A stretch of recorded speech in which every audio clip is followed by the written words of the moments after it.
Hi friends, कैसे हैं आप लोग। आई होप आप लोग अच्छे होंगे, मैं भी अच्छी हूँ। तो आज हम लोग का जितिया व्रत है। देखिए, मैं वीडियो बनाने जा रही हूँ, आप लोग देखते रहिए वीडियो।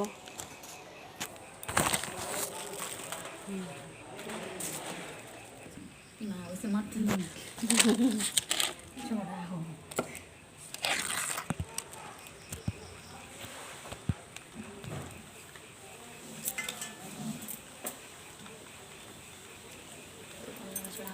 चढ़ा नहीं ना आराम से चढ़ा ली ना। कैसे चढ़ाई खाली बताइए। देख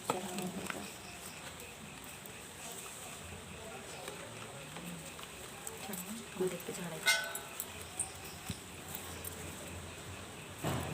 खाई लगेगा तो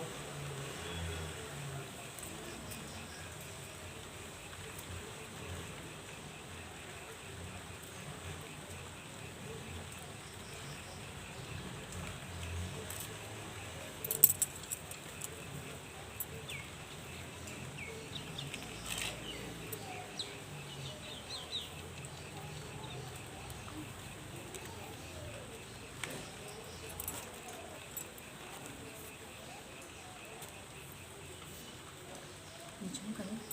धरती माई के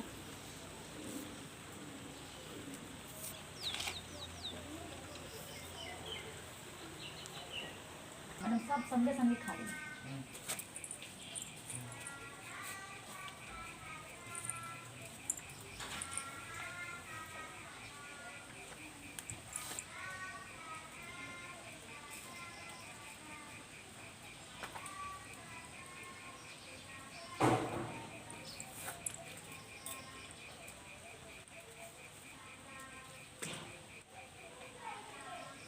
झाला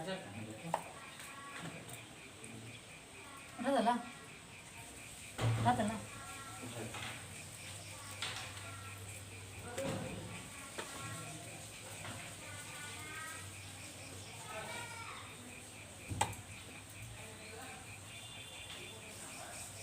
नहीं।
देखिए फ्रेंड्स, हम लोग का पूजा हो रहा है।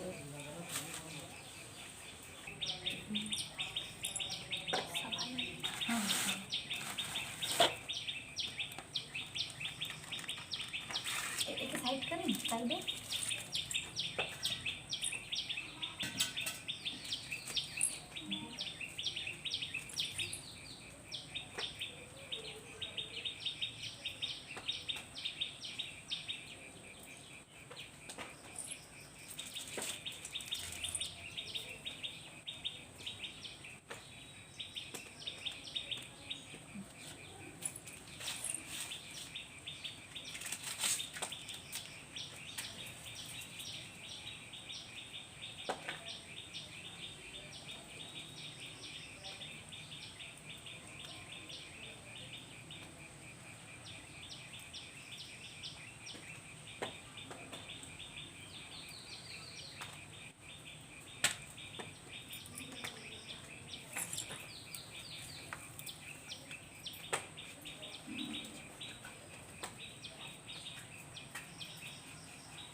सौ गोल लगा दिया।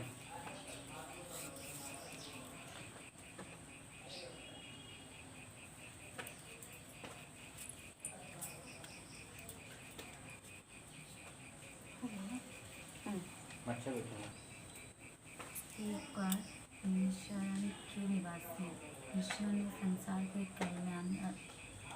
कल्याणर सूत जी से पूछा, हे सूत, कराल कलिकाल में लोगों के बालक किस तरह दीर्घायु होंगे, सो कहिए। सूत जी बोले, जब द्वापर का अंत और कलयुग का आरंभ था, उसी समय बहुत सी शोककुल स्त्रियों ने आपस में व्रत या तप हो तो कृपा करके बताइए।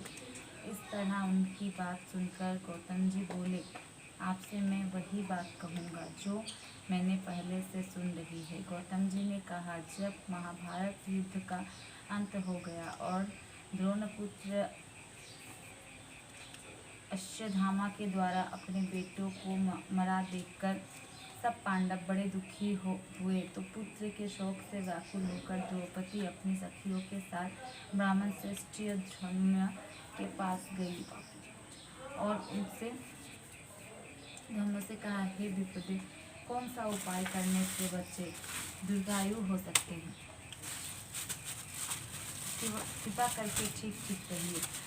धर्म बोले, सतयुग में सत्य वचन बोलने वाला, सत्याचरण करने वाला समदर्शी जिमुतवाहन नामक एक राजा था। एक बार वो अपनी स्त्री के साथ अपनी ससुराल गया था, वहीं रहने लगा। एक दिन आधी रात के समय पुत्र के शोक से व्याकुल कोई स्त्री रोने लगी, क्योंकि वो अपने बेटे के दर्शन से निराश हो चुकी थी।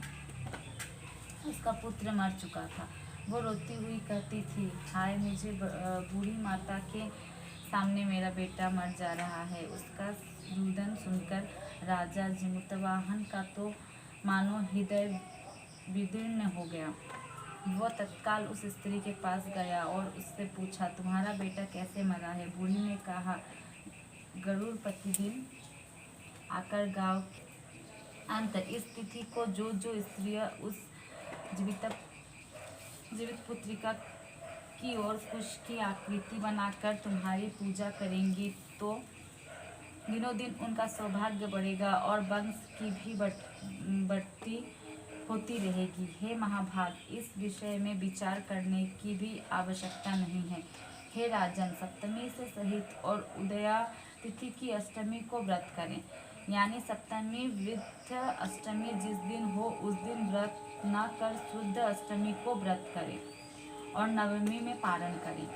यदि इस पर ध्यान न दिया गया तो फल तो नष्ट हो ही जाएगा और सौभाग्य भी अवश्य नष्ट हो जाएगा।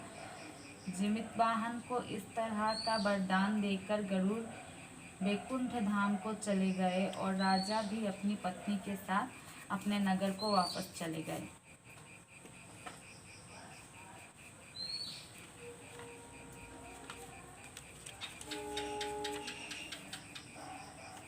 में द्रौपदी से कहते हैं, हे देवी, मैंने ये अतिशय दुर्लभ व्रत तुमको बताया है। इस व्रत को करने से बच्चे दीर्घायु होते हैं। हे देवी, तुम भी पूर्वोक्त विधि से ये व्रत और दुर्गा जी का पूजन करो तो तुम्हें अभिलाषित फल प्राप्त होगा। मुनिराज धर्म की बात सुनकर द्रौपदी के हृदय में एक प्रकार का कौतूहल उत्पन्न हुआ और पूर्वासिनी स्त्रियों को बुलाकर उनके साथ ये उत्तम व्रत किया। गौतम ने कहा, यह व्रत और इसके प्रभाव को किसी एक चिन्ह ने सुन लिया और उनकी सखी सियारिन को बतलाया। इसके बाद पीपल वृक्ष की शाखा पर बैठकर उस चिन्ह ने उस वृक्ष के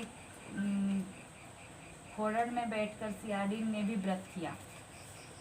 फिर वही चिन्ह किसी उत्तम ब्राह्मण के मुंह से ये कथा सुन आई और पीपल के खोरोड़ में बैठी हुई अपनी सखी सियारिन को सुनाया। सियारिन ने आधी कथा सुनी थी कि उससे भूख लग गई और वो उसी समय सबसे भरे हुए शमशान में पहुंची। वहां उसने इच्छा भर मांस का भोजन किया और चीनी बिना कुछ खाए पिए रह गई और सवेरे हो गया।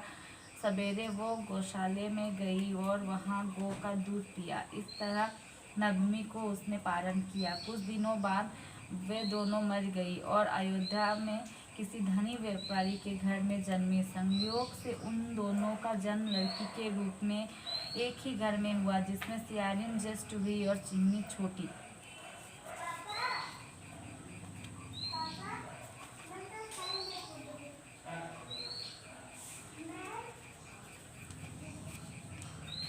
वे दोनों बहनें सभी शुभ लक्षणों से युक्त थी, इसलिए बड़ी लड़की कशिराज के और छोटी लड़की उसके मंत्री के साथ गृहपन्न अग्नि के सामने विधि पूर्वक ब्याही गई। पूर्व जन्म के कर्मफल से वह मृगनयनी रानी हुई। जिस किसी भी संतान को उत्पन्न करती